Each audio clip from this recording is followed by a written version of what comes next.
Praise the lord. పరిశుద్ధుడైన యేసుక్రీస్తు వారి నామంలో అందరికీ వందనాలు. ఈరోజు దేవుడు మనకు అనుగ్రహించిన వాక్య భాగము యోబు గ్రంథము 5వ అధ్యాయము 17వ వచనము. Job chapter 5 verse 17. దేవుడు గద్దించు మనుష్యుడు ధన్యుడు, కాబట్టి సర్వశక్తుడగు దేవుని శిక్షను తృణీకరింపవద్దు. Blessed is the one whom God corrects, so do not despise the discipline of the Almighty. ప్రభునందు ప్రియమైన సహోదరి సహోదరులారా, చాలాసార్లు మన ఇంట్లో వారో మన యొక్క స్కూల్ టీచర్స్ మనకంటే పెద్దవారు తప్పు చేసినప్పుడు మనల్ని గద్దిస్తూ ఉంటారు, అలా చేయొద్దు అని చెప్తూ ఉంటారు. దానికి కారణం ఏంటండి, దానికి ఉద్దేశం ఏంటండి అంటే మన వలన ఏ తప్పు జరగకూడదు అని, అదేవిధంగా మనము ఆ తప్పు వలన ప్రమాదంలో చిక్కుకోవద్దు అని. అవునండి, మనల్ని ఎవరైనా గద్దిస్తున్నారంటే వాళ్ళకి ఇష్టం లేక మనల్ని గద్దించట్లేదు, వాళ్ళకి మన మీద ఏదో ఈర్ష్య ఉండి గద్దించట్లేదు, కానీ మన మంచి కొరకు మనల్ని ప్రేమిస్తున్నారు కాబట్టి వారు మనల్ని గద్దిస్తారు. ఫర్ ఎగ్జాంపుల్, ఎగ్జామ్లో ఒక పిల్లవాడు, ఒక స్టూడెంట్ ఫెయిల్ అవుతున్నప్పుడు టీచర్ మందలిస్తుంది, గద్దిస్తుంది, తప్పేం లేదు. ఎందుకు అంటే నెక్స్ట్ ఎగ్జామ్లోనైనా పాస్ అవ్వాలి కాబట్టి. ఈ రోజున మనం చూస్తే టీచర్లు గద్దిస్తున్నప్పటికీ పేరెంట్స్ ఊరుకోవట్ల. ఎందుకంటే మా బాబుని తిట్టారు అని చెప్పి టీచర్స్ని ఈ మధ్యకాలంలో అడుగుతున్నారు. కానీ గద్దింపు మంచిది. అది తల్లిదండ్రుల గద్దింపైనా, మనకంటే పెద్దవారి గద్దింపైనా, ఎవరి గద్దింపైనా మంచిది. అయితే ఈరోజు వాక్యంలో క్లియర్గా చెప్పబడుతున్న విషయం ఏంటండి అంటే దేవుడు గద్దించు మనుషుడు ధన్యుడట. హల్లెలూయా. మనుషులు గద్దిస్తే మంచిదేమో, కానీ దేవుడు గద్దిస్తే అది ధన్యత. ఎందుకంటే దేవుడు మనల్ని ప్రేమిస్తున్నాడు, దేవుడు మనల్ని ఆ గొప్పవారిగా మార్చాలనుకుంటున్నాడు. దేవుడు మనం అంతమైపోవద్దు, ఆ నిత్య నరకంలో పడిపోవద్దు అని కోరుకుంటున్నాడు. కాబట్టి దేవుడు గద్దిస్తూ ఉన్నాడు.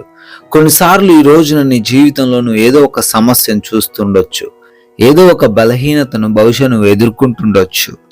అయితే అది దేవుడి యొక్క గద్దింపు కావచ్చు.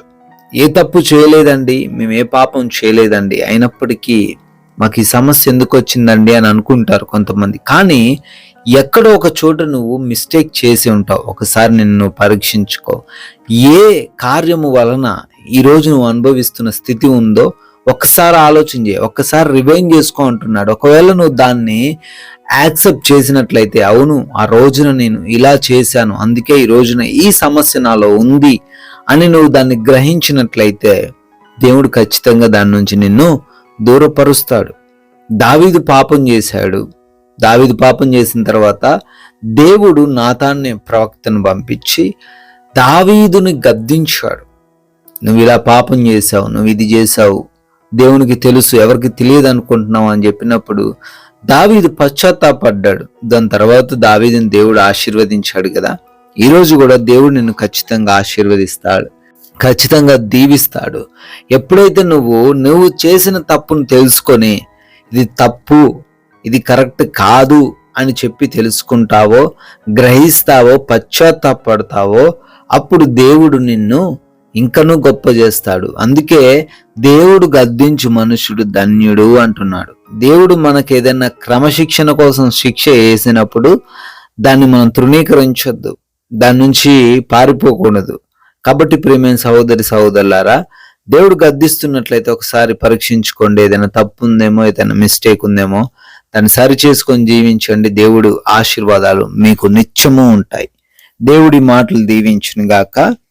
కృపాసత్య సంపూర్ణుడ స్తోత్రాలు, అద్వితీయుడ వందనాలు, ఆరాధ్యనీయుడ కృతజ్ఞతలు చెల్లిస్తున్నాము.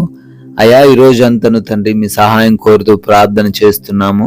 అయా మీరు గద్దిస్తుండగా తండ్రి మీ గద్దింపునకు లోబడి మేము చేసిన తప్పు, మేము చేసిన అతిక్రమమును వదిలిపెట్టి అయా మీకోసం జీవించేవారిగా, క్రమశిక్షణతో జీవించేవారిగా మమ్మల్ని ఉంచండి.